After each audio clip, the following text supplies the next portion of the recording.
All right, welcome back to Just DAO It, the podcast for people starting DAOs. I'm Adam Miller, and I'm your host. I'm the CEO of myDAO, which provides legal entity solutions for DAOs.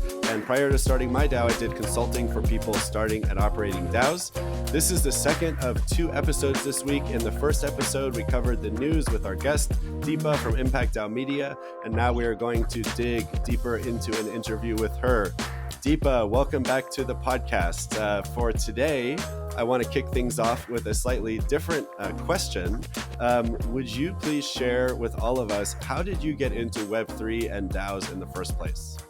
Yeah, thank you, Adam, for having me again. I got into Web3 last year in May 2021. It was during the time India was hit by the Delta virus. Like, it was like a really bad variant of COVID. And the Polygon founder was raising funds on Twitter. Sandeep, it's Polygon is the level 2 blockchain, and his tweet got it became viral. Like, a lot of people retweeted it, including Vitalik Buterin, Balaji, and it really caught my attention. I've always been on Twitter, and I'm like, whoa, what's happening? Like, and how can they raise money in crypto and bring it to India? Because I've worked in the nonprofit sector in India, and I totally understand the legal requirements. Because in order to get foreign funding, you need to have a special certificate to accept that kind of money coming from foreign sources. And I'm like, crypto sometimes can be so anonymous, you can't even track where the money is coming from. So I was very curious to follow the entire money trail, just because I kind of understood the legal requirements in India. And a couple of days later, Vitalik Buterin donated like $1 billion worth of Shiba coins to that campaign. And I was like, wow, this is the largest philanthropic donation on a single day. That also of a meme coin. I would definitely want to see what kind of impact that meme coin can have, right? Because this is like magic internet money. Like, does it hold any purchasing power? Like, so I was really curious to follow the entire campaign, and I started writing about it on my Substack. I started a Substack just then, just to write about it, and I was just very curious, and it actually saved lives. It enabled crypto relief fund, which was set up by the Polygon founders. It was, I think, the first DAO in a way, but they never called it impact DAO, I would say. But they never called themselves a DAO because it was May 2021. DAO is one that popular as a concept, but it was completely volunteer run, managed on Discord. Funds were in a multi-sig allocation, everything like highly transparent, as you can, how DAOs are, because everything is on chain. And it was used to give grants to Indian nonprofits that had that special certificate that they need to basically obtain that kind of foreign funding. So they basically just routed the money to those nonprofit organizations in India, and it enabled them to buy oxygen cylinders and everything that they needed to, at that point of time, to save lives, basically. And after that, I just got I got more curious, and I was like, oh, I'd love to understand whatever happened before this. And I started digging into crypto and philanthropy, and I came across the Pineapple Fund. I don't know if you know about Pineapple Fund, but it was started by like a Bitcoin whale a long time ago. And he said, I've made so much money in Bitcoin, and I would want to donate it. And he did a campaign on Reddit inviting applications from nonprofits and stuff like that. So I just went back in time with crypto and philanthropy, and then started looking forward to, and I started tracking all of this on my Substack, which is cryptogood.substack.com. So I've been writing about this intersection of crypto doing good for almost over a year. I got into DAOs this year when Ukraine DAO came along, and Ukraine DAO very quickly mobilized almost $7 million in 5 days using every Web3 tool available, and galvanized the crypto community, and never got shut down. While another nonprofit from Ukraine that was trying to raise money on Patreon got shut down because they thought they're linked to the army. But the call of the hour was that everybody in Ukraine, every man in Ukraine, had to pick up weapons, right? So I mean, there is no, like, everybody is fighting for their country. So in Ukraine, thou continued to fundraise and flawlessly executed this campaign without getting shut down. So I really got intrigued by that model, and I'm like, wow, this is the future of doing good. People mobilizing on the internet, and multisig makes it so much more easier. NFTs make it so much more easier to fundraise and to give those tokens, which people can keep. The donors can keep those tokens on chain and say, "Hey, I donated to Ukraine DAO." It's like their contribution. They've something they can feel proud of, and something that they can prove, like on blockchain, that they've made an impact. And so I wanted to really learn more about this DAOs as a model of doing good, and I thought of undertaking a study.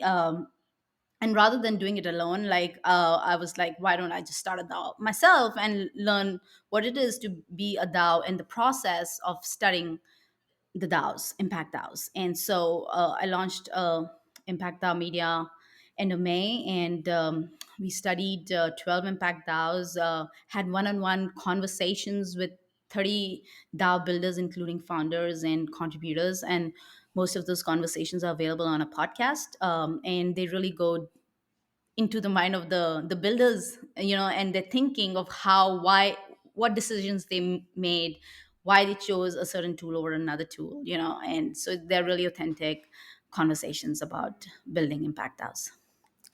Wow, that is really cool. So, tell me a little bit more about this Impact DAO Media. What's the goal of the organization, and what have you been working on? So Impact the Media came along.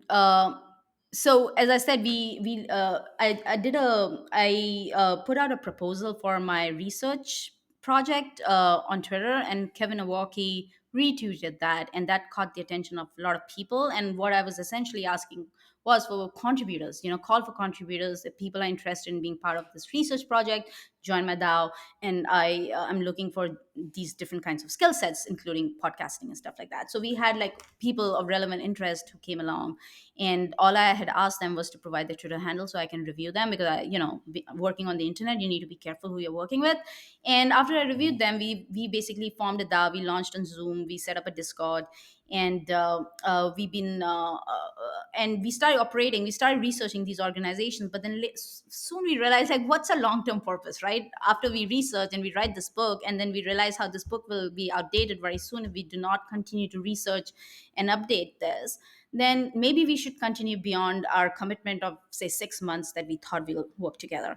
And so we during that entire the running of the DAO for the book and the research, we've realized that we need to have a long-term vision. And a long-term vision is to basically elevate the stories of impact DAOs, to change the narrative around crypto, even if we can't change it because the narrative is so strong around crypto. Like, people think crypto is a scam.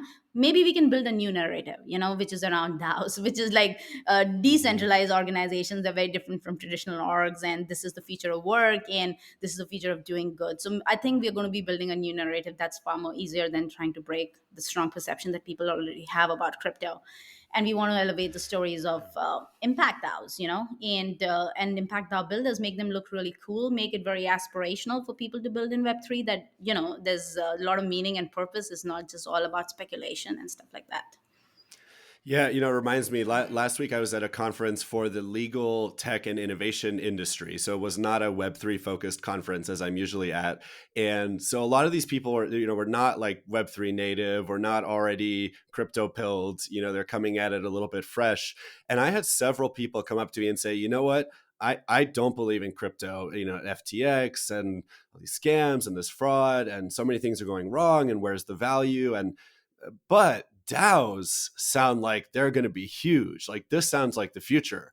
And on one hand, I want to argue with them about all the first part of what they said, but then on the other hand, I'm just so excited that even people from outside this space are recognizing that DAOs really represent something pretty unique and pretty different from the rest of crypto. And we need the rest of crypto too. You really, I think you kind of can't have one without the other in most respects. But it is really cool to see that DAOs really do deserve their own narrative, right? And they're That's generating their own narrative, and That's right. they'll I have an totally agree impact. with that. And I've had this experience dealing with my own friends and my previous colleagues, because I've been in this field of corporate social responsibility in social development. All my peers now are heads, they're leading corporate social responsibility for Zoom, a lot of Web2 companies, stuff like that. And if I talk to them about what I'm trying to do in crypto, they don't understand. They think I'm seriously lost my mind that I'm in crypto. Well, and initially our conversations were like that. Every Friday evening we ended up in a fight, like really like fighting, like, oh, crypto is all a scam, and I'm trying to justify crypto, and it didn't work for a very long period of time. But then this year I got Mm, into DAOs, and I did this whole research and published a book, and now they're very interested because I don't talk crypto at all. mm. All I talk is DAO, and they want to know what DAOs are. And then slowly I bring the crypto application in the DAO sphere. Like, you can, then you open a multi-sig wallet, right? And you get paid in cryptocurrency. And so that's the introduction to crypto now. The first thing that I talk is DAO. Yeah. And Mm. it's more So respectable, trust me. Yeah. So 2023, I think there's a good chance is going to be the year of the DAO, especially if the bear market ends. But either way, and I think we'll see something similar to what we saw with NFTs last year, which is that people are going to get onboarded into Web3 because they're going to be interested in a DAO, right? They're going to want to join the DAO that's buying whatever famous object in their area that they're passionate about, right? A famous artifact or a constitution or whatever it is, or the DAO that's having an impact in a field that they're passionate about, or the DAO that's working on a problem that they want to solve. And it's not going to be about crypto at first, but guess what? They're going to have to get a crypto wallet Exactly. to participate in a DAO. They're going to have to learn how to buy and sell tokens. They're going to have to learn how to use crypto. I'm looking forward to that, and I really do think that's going to be big in 2023. Would you agree? Oh yeah, totally. And I think they would open a wallet just to start logging into different decentralized applications even before they hold their first crypto, because that's, like that's how, when I talk to a lot of impact DAO people, that's their number one reason to open a MetaMask is so they could log into Mirror, they could log into other decentralized apps, and Yeah. not necessarily they hold crypto at that point of time, but eventually they start getting paid for their the bounties issued to them in crypto, and that's how they earn their first crypto, most of them. So, Yeah. and Vitalik Buterin also talked about microdAOs. So I was at Toronto in I think it was August or July this year, and Vitalik was the speaker there, and he talked about the concept of microdAOs and how that's going to really explode. So microdAOs are basically really small DAOs of maybe 4 or 5 people. Your neighborhood can start a DAO and say, hey, we want to do a street cleanup, and let's open a multi-sig, let's put the money there, let's be more democratic in what should we purchase for, what kind of things we need, like, rather than, generally what happens is that one person ends up deciding, right, and he's the one like collecting all the money, and it's like so many different formats of sending money to him, so it simplifies things. Or friends, like 5 friends deciding to go to Hawaii and they want to pull in money and start a multi-sig. So microdAOs are going to be also be a big part of the future. It doesn't have to be large scale Totally. DAOs. Yep, totally agree. So this impact DAO media, it sounds like from your description that is a DAO in itself. Is that right? That's right. We are a decentralized media organization. We've been operating for 6 months now, and we are just about to launch a season 2 in January. In our first season, we researched 12 impact DAOs. We wrote a book as a DAO. And in season 2, we've had learnings from our season 1, and we're going to be totally reorganizing, restructuring a DAO in terms of governance and everything that we've learned from studying 12 DAOs and our own experience. That sounds really cool. Tell us more about that experience. Like, what was it that you did in season one that you're now deciding you're going to change or enhance or upgrade for season two? Yeah, so season 1 was, we were all very new to the DAO scene. All my contributors were relatively new, and we really didn't know what to expect. And a lot of them, I mean, all of them are part time contributors, and I'm the only full time contributor to this project.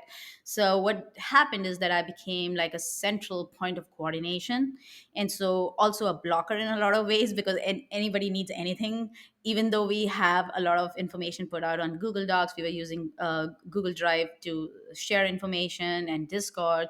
And even though everything is very transparent, sometimes, for everything, I was like the central point of coordination. And so the coordination became like a big thing for me. I was just getting overwhelmed with coordination. I'm like, I'm not able to do the real tasks sometimes because I'm just coordinating most of the times. And so we've in going in season 2, we're going to be designing it differently. Also, we've learned governance models of 12 DAOs, including proof of humanity, which is a DAO, and is has failed in a lot of ways when it comes to governance. And so we've learned from them. We've learned from our own experience. So we're going to have a tiered governance system where we not everybody who's part of a community gets all the rights to vote on all matters. The ones that are part of our outer circle but still are core, like part-time contributors, get to vote on certain things, like they can vote on which guest to invite to the podcast, what are the 10 next DAOs to include in a study, because we want to continuously keep studying these impact DAOs, and by the end of 2023 have at least 30 or 40 case studies listed in the impact DAO book. So maybe they can decide on matters like that. But when it comes to core matters that are very critical to the operation of the organization, for instance the budget, or the strategic direction that we should take, those will be done by core people who are working on it or have contributed X number of hours to the DAO. So it's a tiered Yep. model of governance rather than giving everybody equal rights. I think it's really smart. I think that's one of the things I probably feel the most differently about from a lot of people that are in the DAO space. I hear a lot of people saying, no, you have to distribute governance rights as widely as possible, right? Everyone gets the same amount of power. Doesn't matter how new they are to the organization, doesn't matter how much money they put in. It's just like full democracy 100% of the time. And I think that is a natural reaction to what we've experienced in the corporate world and the government world, in the past. And so it's a natural reaction, but I don't think that's the future. I think the future is, okay, we have a substrate now on which you can do governance however you want, including in a completely democratic way. But now that we can do that, let's just decide what makes the most sense for every organization. And in a lot of cases, it's going to be somewhere in between, Yes, fully I agree. democratic and In the yeah. end, you have to get the work done. Like, unless you're like a party DAO, your only goal is to decide where should we party next. Maybe everybody can vote on that. But if you Yep. exist to have real deliverables and have real impact and get work done, then you need to come up with a way which is not bureaucratic, right? Like, otherwise the whole democratic approach makes it bureaucratic. Sometimes people don't have context, like in proof of humanity, since we studied them. A lot of people, so whoever got the ubi token, like unconditional basic income token, automatically became part of their DAO. And so these are people from the emerging markets, most of the times, from Argentina and stuff, who are getting the ubi tokens. And now, because of holding the ubi token, they automatically won, token one vote. They're part of the DAO, and now these people have to vote on decisions of the protocol, which is very technical decisions, which they may not have any context or knowledge about or expertise about.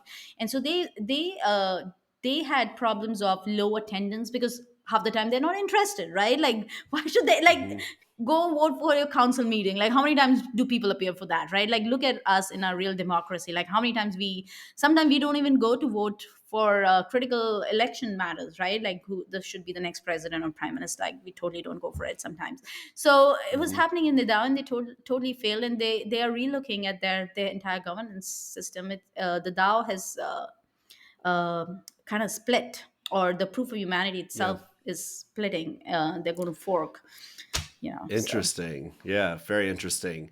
So, what would you say is the most common challenge that you saw DAOs faced in their early days, and how would you recommend people address that challenge?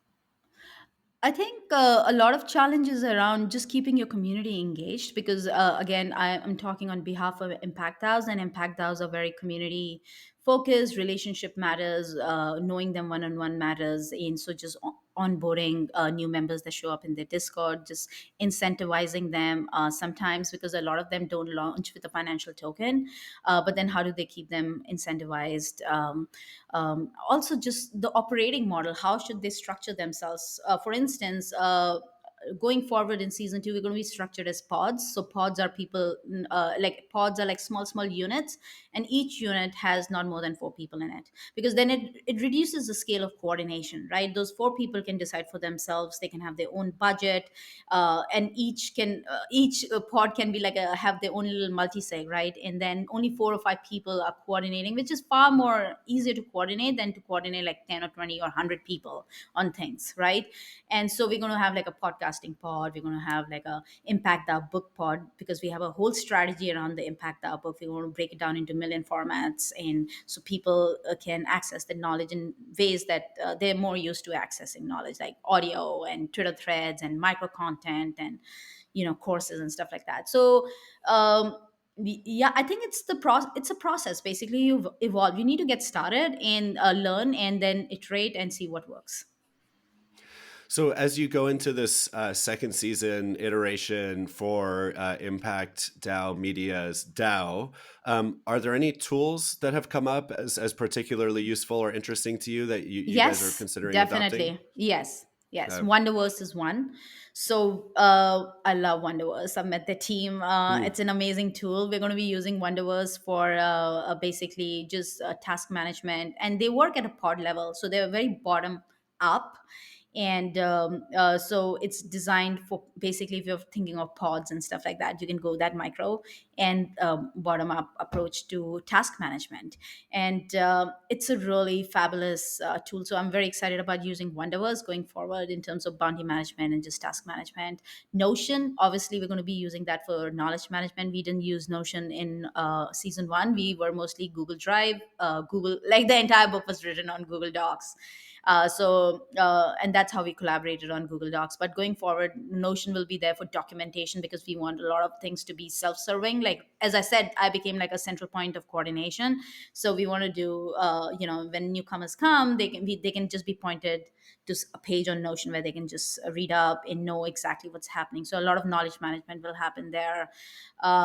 These are the two tools that I'm really, really excited about. I think otherwise everything else remains the same. Like the Nurse is Safe is there. We tried using D-Work in season one. It didn't work for us because, in how in DAOs things keep changing. And sometimes those changes, if you do not reflect it on D-Work, then it's not in sync, right? And so we ended up managing a lot of bounties and stuff on the spreadsheet. But now with Wonderverse, we want to make it like, and they have a like really high touch onboarding process. Like, you can go to them like for anything, any question. Like I'm on a Twitter, like on a Telegram chat with the founders, and basically, so that how engaged they are in making sure it works for you. So I'm really excited about Wonderverse going forward, using that as a tool. That sounds really cool. Yeah, and I love Notion as well. Did you look at any of the like new Web3 Notion like tools? So Autospace is another tool that we are very excited to use. So these are Soulbound tokens. Again, Vitalik Buterin wrote a paper with two other people on Soulbound tokens, and how Soulbound tokens are the non-financial tokens, which is also helps you build reputation on chain. So we're going to be using that to give to our contributors. So anybody who's done really great work for us, in terms of the skills, like editing or writing, or they did great video edits or anything, we would give them auto badges. So auto badges are equivalent to Soulbound tokens that helps them build their on-chain reputation, and they can take those auto badges and go to, say, Bankless DAO or any other DAO and say, hey, I've got these skills and this is my badge to prove that I've been given by ImpactDAO Media. And so that helps them unlock opportunities within the DAO ecosystem. So I'm very excited about that too. That's awesome. So what about any other favorite DAOs that you have that you'd recommend people check out if they're relatively new to the DAO scene? Oh yeah, Gitcoin DAO for sure. I'm sure everybody knows about Gitcoin by now, but the few ones that are like, they're really good but not that popular is, one is humanDAO. It's my absolute favorite, I would say. humanDAO started in 2021, and they did a token launch, and they generated their own funds to grow their own impact. And they started out in the Philippines with XC Infinity when the game was super popular in the Philippines in 2021. And a lot of XC, Filipinos were looking for sponsorships for XCs, because XCs are like hard to own. And so they gave out 1,000 scholarships at that point of time. And now they're branching out to different ways of using Web3 tools to generate income opportunities for people in emerging markets. So they're launching something called a PA NFT, which is like a pocket assistant NFT that people like us can purchase, and we can outsource certain tasks, web-based tasks, to people in the emerging countries, and they would complete tasks for us. It's like a gig economy, like Uber style thing. Mm-hmm. They complete the task for us, and they get paid in USDC. So that's one way, as long as those people have been included into their micro work economy, they will be passed on tasks to complete, and have the opportunity to earn in crypto.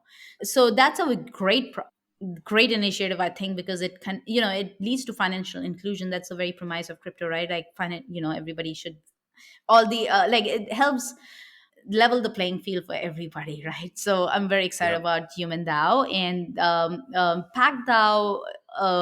Ukraine, obviously, I'm very Ukraine DAO is the one that really got me into the study. I talked about it, how Ukraine DAO inspired me to go down the DAO rabbit hole, because they were formed so quickly on the internet, raised about $7 million in 5 days. And I feel like in the future, anytime disasters take place, this is going to be the default way for people to come together, because it's so much easier to open like a multi-sig wallet than to open a bank account, right? And Yeah. then so it's Ukraine DAO, and that's why we included them in a study, because we wanted to document the initial days, how they got started, what are the kind of tools they use. Because anybody in the future who wants, if something happens, you need to get up and running really fast. And blockchain allows that kind of scale and speed and convenience. I think also So it you allows can. people to more quickly trust the organization they're giving to Oh, because you get yes. some governance rights over it, right? Like if Ukraine DAO was Ukraine nonprofit corporation in Delaware, then there'd be one or five or seven people who are in charge of the money that you're giving them, and you have to trust that they'll do the right thing with it. And maybe that's fine. Maybe you'll trust them, but maybe not. Versus give money and now you get a few votes in the system where we will all decide together where the money goes. And so if something goes wrong with the project and you no longer want to give the money, you could decide to take the money back. But assuming that things move forward, everyone gets to decide together what organization or what government or what person or people the money gets given to. And so I And think that's also, another yeah, huge benefit. and also when disasters happen, people give, right? Because everybody's so emotionally charged, and you want to trust the organization you're giving money to. And multi-sig enables that kind of trust, because if once you can show that you have 7 signatories, or 8 signatories, and that some of you are experts in that matter, like for instance, Ukraine DAO was started by a Ukrainian. She definitely, her parents are still living in Ukraine. She's totally in touch with the ground realities, and she can bring that trust. And then the multi-sig brings the financial trust that the money will not be mismanaged, or no one person is going to run away with it. So I think it really helps, makes people comfortable giving money to them, right? Yeah. So what are most of these DAOs doing for their legal entities? Is that something uh, you guys looked into? Yes, we did look into that. So, besides Ukraine DAO, which is not legally incorporated, and they don't have any plans to be legally incorporated, all of them have a legal status. So, a lot of them transition from being a nonprofit into a DAO. So, for instance, Pact DAO, which is based in New York City, and they're building the mutual aid model and like really hyper local support in New York City. They were a nonprofit in 2020, but they transitioned completely into becoming. A DAO, but they have that nonprofit status. They have the 501(c)(3). They even got their bylaws amended to make it very DAO friendly, because in a nonprofit you need to have board of members, and board of members are the ones who are the ultimate decision makers. But then it goes against the ethos of being a DAO, right? Because then no matter how much democratic decision making you're doing, if in the end there are only 4 people who can decide how the money should be dispersed, then you're not that democratic at all. So they Hmm. got their bylaws amended, where they put their board members at equal status with the collective, with the people involved at Impact DAO. So they got that change made. Another one was Dream DAO. So Dream DAO trains Gen Zs. They help Gen Zs on board into Web3 and train them to be good citizens, like do the good part, make impact, like use Web3 for Hmm. impact rather than, for more speculative purposes and stuff like that. So they originated from a nonprofit organization in New York City called Civics Unplugged. And so they're like just one part, that came out of the nonprofit. And so they're still under the nonprofit structure as Civics Unplugged, but Dream DAO as an experiment is, training Gen Zs on Web3 and giving them mentorship, one-on-one mentorship and stuff like that, like internships, and bringing them into Cool. the Web3 Awesome. ecosystem. Awesome. Well, Deepa, this has been amazing. Before we close, where can people find you and your project on the web and on social? Yeah, so I'm on Twitter. I'm really active on Twitter. My Twitter handle is Deepa Rocks. That's DEEPAROCKS. And my project is ImpactDAO Media. Our Twitter handle, my project's Twitter handle is ImpactDAO. So ImpactDAOs. And the book that we published can be read at impactdaos.xyz. We also have a podcast where they can just go to our website and listen to all our episodes, but it's also available on Spotify. And we have 20 episodes so far. We just launched like 2 months ago. And these are great, great interviews that are very authentic, because we did these interviews as part of our research study. And so we've Mm. really broken down everything. Like if somebody's used the word like staking, I'm like, explain what staking is, because a lot of people don't Hmm. understand staking, or tokenomics. So everything has been, it's for Hmm. newcomers, basically. Anybody who's interested in the field of DAOs and want to use DAOs for good, then they should definitely listen to those conversations. Wow, that sounds really cool. What's the podcast called again? It's called All About Impact DAOs. It's on Spotify right now. We'll soon be listed on Apple as well. Cool. Awesome. Very cool. And you can find me on Twitter at 0xthriller, or MyDAO is at MyDAODS. That's MIDAODS on Twitter, or at mydao.org.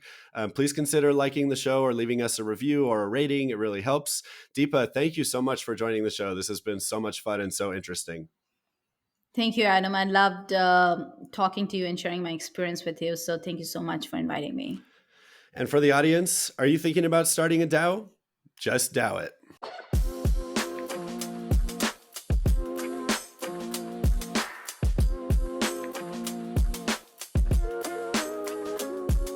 Just DAO It is for educational and entertainment purposes only. Just DAO It does not contain any legal or financial advice. MyDAO also does not provide legal or financial advice, and nor does your host, yours truly.